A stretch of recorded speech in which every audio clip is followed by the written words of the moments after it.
Creativity اور critical thinking بچوں میں کیسے پیدا کی جائے، اور اسپیشلی پیرنٹس اس میں کیا اپنا رول پلے کر سکتے ہیں اور کس طرح پلے کر سکتے ہیں؟ اچھا، ایک اس میں یہ بہت اچھا سوال، بہت الحمدللہ. دیکھیے اس میں بڑی دلچسپ بات یہ ہے کہ بچے کی جو اوریجنل سیٹنگ ہے نا، جس طرح وہ اللہ کے پاس سے آیا ہے، وہ بہت ٹھیک ہے. اس کو بلکہ ہم وہ ڈیوائس موبائل فون کی مثال سے لے لیتے ہیں کہ موبائل فون کی ایک فیکٹری سیٹنگ ہوتی ہے. پھر ہم چھیڑخانی کرتے ہیں تو اس کو کچھ گڑبڑ کر دیتے ہیں، پھر وہ کچھ گڑبڑ چلنے لگتا ہے، پھر ہم اس کو لے جا کے کمپنی سے ٹھیک کرواتے ہیں تو وہ اوریجنل سیٹنگ پہ اسے ریسٹور کرتا ہے. بچہ جب اس دنیا میں آتا ہے تو اس میں بلا کا کانفیڈنس ہوتا ہے، اس کے اندر جرت ہوتی ہے، وہ تجربے کرنا چاہتا ہے، وہ اپنی سمجھ استعمال کرتا ہے، وہ سوال کرتا ہے، وہ غلط کو غلط کہنے میں کسی قسم کی مصلحت کا شکار نہیں ہوتا، وہ صحیح کو قبول کرنے میں وہ مطلب اس کے اندر غیر معمولی صلاحیت ہوتی ہے. وہی صلاحیت اس کے اندر اس سے سوال بھی کرواتی ہے، وہی صلاحیت اس کے اندر اپنے والدین کو بھی کہتی ہے کہ آپ اس کو تو یہ کہہ رہے تھے، مجھے تو یہ کہہ رہے تھے، وہاں پہ تو یہ کر رہے ہیں، وہ سوال کر لیتا ہے.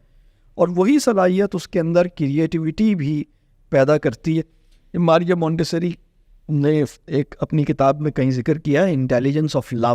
ذہانت کی ایک قسم وہ ہے جو محبت کے خالص ہونے سے پیدا ہوتی ہے، اپنے محبوب کا دل جیت لینے کی ذہانت. واہ، بچہ یہ لے کے آتا. تو یہ بچوں کے اندر بہت غیر معمولی صلاحیت ہوتی ہے، بڑی کریٹیوٹی ہوتی ہے ان کے اندر. یعنی آپ یہ کہہ رہے ہیں کہ بچہ کریٹیوٹی اپنے ساتھ، کریٹیکل تھنکنگ کے جو ایلیمنٹس اپنے ساتھ لے کر لیکن یہاں آ کے پھر وہ ڈسٹرائے ہو جاتے ہیں.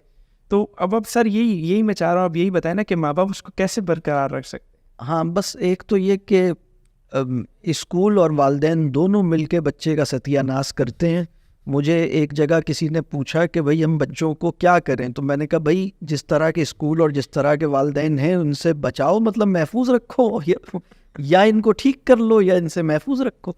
تو اب یہ ذرا سخت بات ہے، لیکن مطلب یا تو والدین ٹھیک ہو جائیں، یا ایسے والدینوں کی پہنچ سے، مطلب جیسے ہوتا ہے نا وہ دوائیوں کے اوپر لکھا ہوتا ہے کہ دوائیوں کو بچوں کی پہنچ سے دور رکھیں. جی. تو مجھے تو لگتا ہے کہ بہت سے والدین کے ساتھ لکھنا پڑے گا کہ ان والدین کو بچوں کی پہنچ سے دور رکھیں، ان بچوں کو اپنے والدین مطلب یعنی ان کے ساتھ رہنے سے اس کا ستیہ ناش ہو رہا ہے. تو اسی طرح بعض اسکولوں پہ لکھنا پڑے گا کہ اگر آپ کو کریٹیوٹی اور اخلاق اور دیانت داری اور اعتماد اور کانفیڈنس عزیز ہے تو اس اسکول سے بچوں کو دور رکھیں. تو ہم یا تو ٹھیک ہو جائیں یا پھر یہ لکھنا پڑے گا.